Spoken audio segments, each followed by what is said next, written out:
Hello everyone, Kate here from Keight Krafts, sharing with you another project for Hollow Tree Hobbies. Let's get started. So to kick things off, I'd like to preface this video. I had an idea in my head that I was going to run with, but the idea kind of ran away with me and I ended up with the card that I ended up. So initially I just wanted to have like a little peekaboo window that just saw through the card and that was it. You would see what was on the inside, but then I kind of got a little sidetracked. So here I am. I've cut out my panel, and it is 4 by 5.5, and that is out of the Stripes and Sprinkles Petite paper pack by Fawn in the orange. And I've cut out the center window here, or this little window here, with the center window for the, what do you call it? The box card die. Yeah, that's it.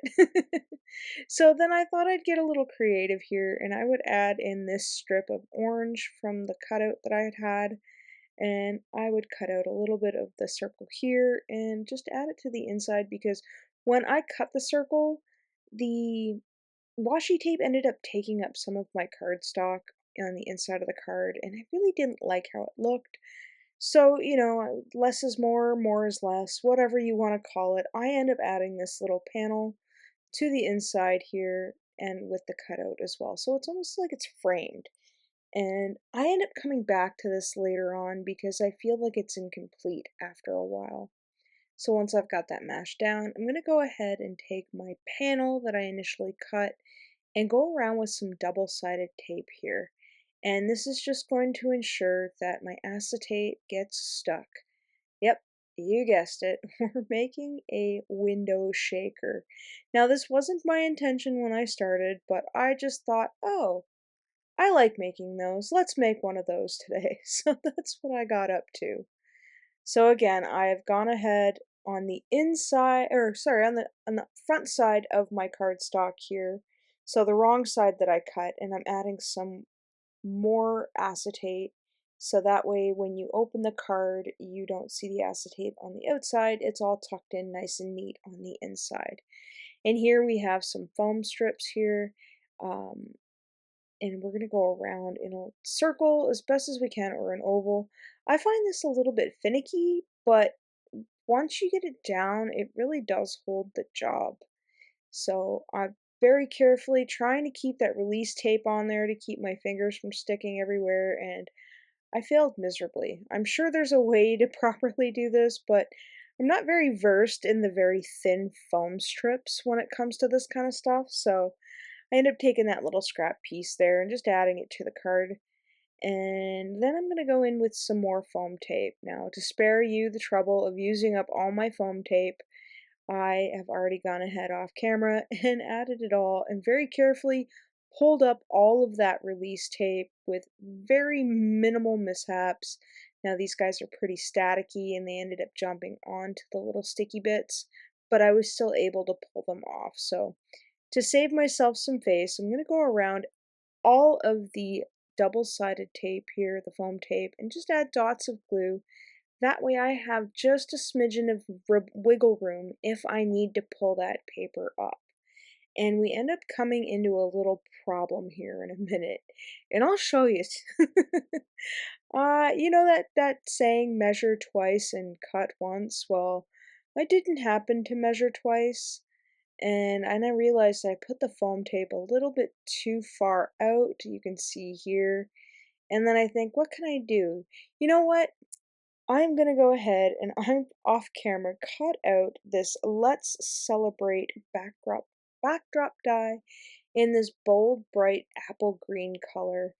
And what I find with this die in particular is that I usually have to add a shim. And if you don't know what a shim is, it's just an extra piece of paper underneath the cardstock itself that you intend to cut, or over top, just to give that a little bit more pressure so that you cut all the way through, because this is quite the intricate background die.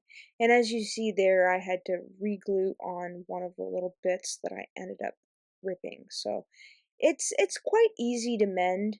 I found like there was another bit that I'd had to re-glue down that I'd ripped, and you can't really tell the difference. So I figured that the inside of the Let's Celebrate die set comes with all these little extra bits and bobs to cut out, and I don't know, I thought it'd be kind of fun to decorate the front as I didn't really have any idea of what kind of sentiment I wanted to put on this.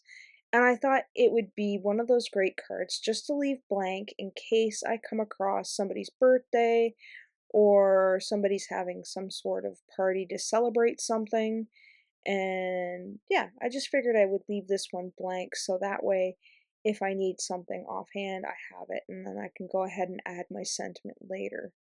So all I'm doing here is I'm just adding all the little wiggles and the stars and the bits and the bobs just to add some interest to the front. Now this is pretty bright green and this is kind of all the green that I'd had.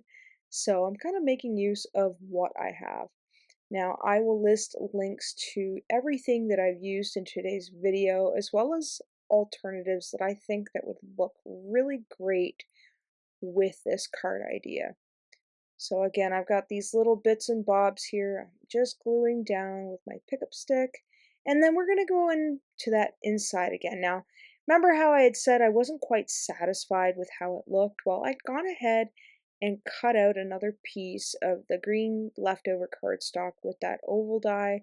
Now, it would probably have been better if I'd taken the two pieces of paper, used a little bit of washi tape, held them together, and then cut that circle out. But like I said, this project kind of got away with me, and that's okay because sometimes you win some, sometimes you lose some, and I kind of really dig how this one turned out. I mean, I think it's a lot of fun. It's bright and cheery and not necessarily colors that I really ever work with. So I thought it would be kind of neat just to kind of let the paper guide me.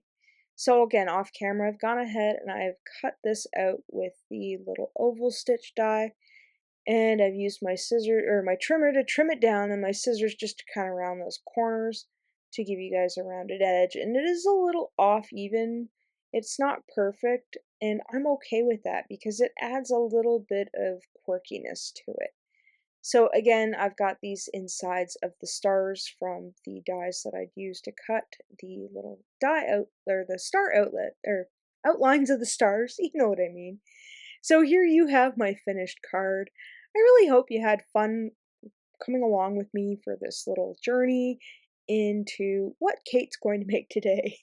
So if you haven't yet, please hit that subscribe button and don't forget to check out all of Hollow Tree Hobbies social media as well as their website. And as always, thanks for hanging out with me today.